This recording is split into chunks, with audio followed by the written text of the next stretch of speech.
बिस्मिल्लाहिर्रहमानिर्रहीम। अस्सलाम वालेकुम। सऊदी इन्फो यूट्यूब चैनल में आपको खुश आमदीद कहते हैं। अगर आप साए ख़ास हैं, आमिल मंजली हैं, खुदामा हैं, यानी घरेलू मुलाजमीन में से कोई भी आप हैं, सऊदी अरेबिया में रहते हैं, आपको अपने हकूक़ का नहीं पता, तो फिर आज की वीडियो आपके लिए। बहुत सारे लोग हकूक़ पता होने के बावजूद हकूक़ नहीं ले पाते क्योंकि वो खौफ में मुबतला होते हैं, उनके अंदर कॉन्फिडेंस नहीं होता। क्यों कि कानून से सही आगाही नहीं है, वो समझ नहीं पाते कि हमारे हकूक़ हैं क्या। तो आज हम बात करेंगे कानून की कि सऊदी अरेबिया का कानून जो है वो घरेलू मुलाजमीन को कैसे सपोर्ट करता है। वो एक अलग इशू है कि कानून के मुताबिक आपको फैसिलिटीज़ नहीं मिल रही, तो उसके पीछे भी रीज़न यही होती है क्योंकि आप कानून से वाकिफ़ नहीं होते, या फिर आप अपनी नौकरी को दाव पे नहीं लगाना चाहते, या फिर आप अपने हक हासिल करने के लिए आवाज़ नहीं उठाते। तो आज हम बात कर रहे हैं घरेलू मुलाजमीन के हकूक़ पे। सबसे पहला जो हक है उसमें ये कहा गया है कि कोई भी बंदा, कोई भी बंदी जिसकी उम्र 21 साल से कम हो, ऐसे बंदे या बंदी को घरेलू मुलाजिम नहीं रखा जा सकता। दूसरे नंबर पे आ जाते हैं कि आपकी जो मुलाजमत है उसका मुआहदा होना ज़रूरी है। बग़ैर मुआहदा के, बग़ैर कॉन्ट्रैक्ट के कोई भी कफ़ील आपको अपने पास काम पे नहीं रख सकता। सऊदी लेबर लॉ इसकी इजाज़त नहीं देता।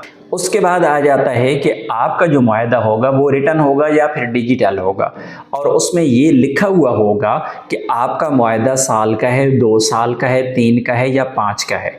और अगर उसमें ये चीज़ नहीं लिखी हुई तो सऊदी लेबर लॉ कहता है कि ऐसा कॉन्ट्रैक्ट जिसमें आपका टाइम पीरियड नहीं लिखा हुआ, तो ऐसा जो कॉन्ट्रैक्ट है वो 1 साल का माना जाएगा। यानी अगर आप इस बारे में परेशान हैं कि मुझे पता ही नहीं है कि कॉन्ट्रैक्ट है कितना क्योंकि मेरे कॉन्ट्रैक्ट पे लिखा हुआ नहीं है, तो फिर इसका मतलब है कि आपका कॉन्ट्रैक्ट जो है वो 1 साल का है।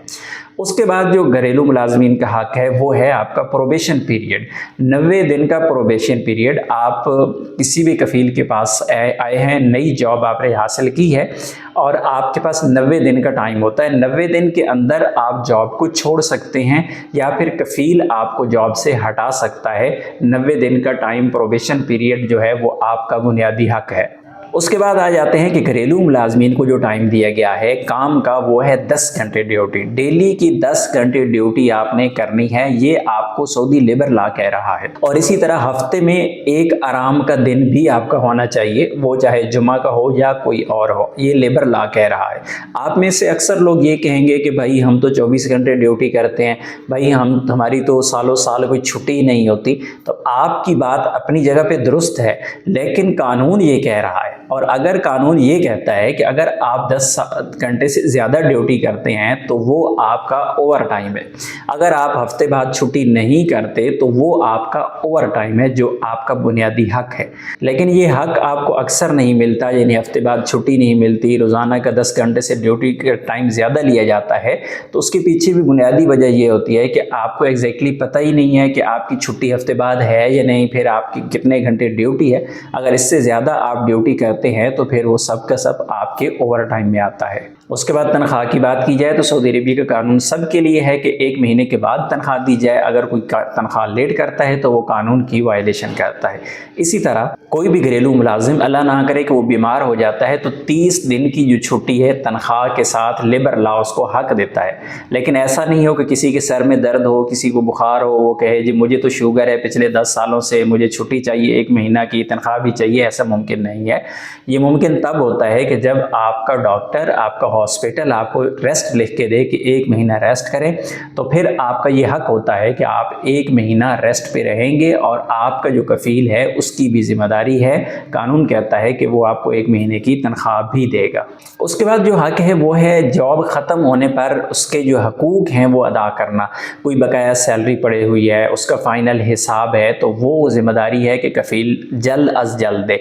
अब इसमें 2 सूरतें होती हैं। अगर कफ़ील कॉन्ट्रैक्ट ख़त्म करता है तो 7 दिन के अंदर वो पाबंद होता है आपका फ़ाइनल हिसाब देने का। अगर आप कॉन्ट्रैक्ट ख़त्म करते हैं तो फिर कफ़ील 14 दिन का पाबंद होता है कि 14 दिन के अंदर आपको फ़ाइनल हिसाब दे।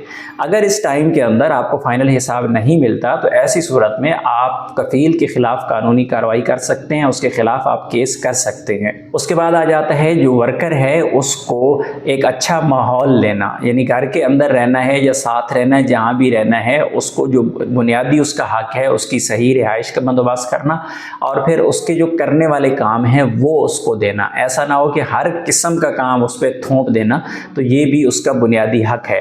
اب آپ میں سے بہت سارے لوگ یہ کہیں گے کہ بھائی میں تو سائق خاص ہوں, میں تو گاڑی بھی چلاتا ہوں, میں گھر کے پودوں کو پانی بھی دیتا ہوں, میں کچن بھی دھوتا ہوں, میں یہ بھی کرتا ہوں. تو بھائی یہ آپ کی غلطی ہے, کیونکہ آپ کو اپنے بنیادی حقوق کا پتہ نہیں ہے. اور اگر آپ کو آج یہ پتہ چل گیا ہے تو پھر آپ کے اندر ایک خوف موجود ہے کہ کہیں میری جاب نہ چلی جائے, کہیں میرے کفیل غصہ نہ کرے, کفیل مجھے ایگزٹ نہ لگا دے. تو جب تک آپ کے اندر خوف موجود رہے گا تب تک آپ اپنے حقوق نہیں لے سکتے.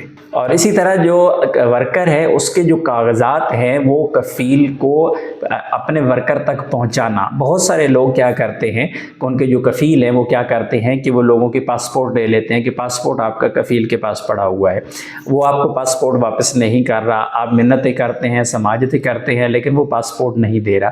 سعودی عربیہ کے اندر ہو یا کسی اور ملک کے اندر ہو, کسی بھی بندے کا پاسپورٹ ضبط کرنا بہت بڑا جرم ہے. اگر آپ اس کے خلاف قانونی کارروائی کریں گے تو وہ کفیل آپ کے پاس آئے گا, آپ کی منتیں سماجتیں بھی کرے گا, آپ کا پاسپورٹ بھی دے گا. لیکن بات یہاں پہ یہ آ جاتی ہے کہ اکثر لوگ کہاں پہ نقصان اٹھاتے ہیں. سعودیہ میں پہنچنے کے بعد یا نیا کفیل چینج کرنے کے بعد اکثر لوگ کیا کرتے ہیں, ایک خالی پیپر سائن کر دیتے ہیں. اکثر لوگ کیا کرتے ہیں کہ ایک پیپر سائن کرتے ہیں جس پہ یہ لکھا ہوتا ہے کہ میں نے اپنی مرضی سے کفیل کے پاس پاسپورٹ امانتاً رکھوا دیا ہے, اور اس طرح کے معاملات ہوتے ہیں. کیونکہ یہ چیز میں نے خود جو ہے نا وہ فیس کی ہوئی ہے کہ ہماری کمپنی وہ کہتے تھے کہ آپ پاسپورٹ ہمیں دے دیں اور اس کے بعد آپ یہ پیپر سائن کر دیں کہ آپ نے اپنی مرضی سے پاسپورٹ ہمیں امانت رکھوایا ہوا ہے, حالانکہ وہ ایک قسم کا قبضہ کر کے بیٹھے ہوتے تھے. تو اگر اللہ نہ کرے ایسا معاملہ آپ کے ساتھ پاسپورٹ والا ہوتا ہے تو آپ کے پاس دوسرا آپشن موجود ہوتا ہے کہ آپ کو اگر زیادہ ایمرجنسی ہے, زیادہ مشکل میں پھنسے ہیں, آپ کیس بھی نہیں کرنا چاہتے, ایمبیسی جائیں, اپنا نیا پاسپورٹ بنا لیں, کفیل کمپنی کو بتانے کی ضرورت ہی نہیں ہے, آپ کی نقل معلومات ہو جاتی ہے. نقل معلومات ہونے کے بعد آپ کا وہ پاسپورٹ جو آپ کے ہاتھ میں ہے وہ کام آ جاتا ہے. پرانا پاسپورٹ وہ نہیں بھی دیتا تو اتنا مسئلہ نہیں ہے, لیکن یہ آخری حال ہوتا ہے جب آپ کے پاس کوئی دوسرا آپشن موجود نہ ہو. جو گھریلو ملازمین کے بنیادی حقوق ہیں, جو قانون ہے, وہ میں نے آپ کے ساتھ شیئر کر دیا ہے. اب بنیادی حق لینا قانون کو استعمال کرتے ہوئے یہ آپ کی اپنی ذمہ داری ہوتی ہے. کوئی بھی آپ کو حق چھین کے نہیں دیتا بلکہ آپ کو راستہ دکھایا جاتا ہے. ملتے ہیں نیکسٹ ویڈیو میں, تب تک کے لیے اجازت دیجیے. اللہ حافظ.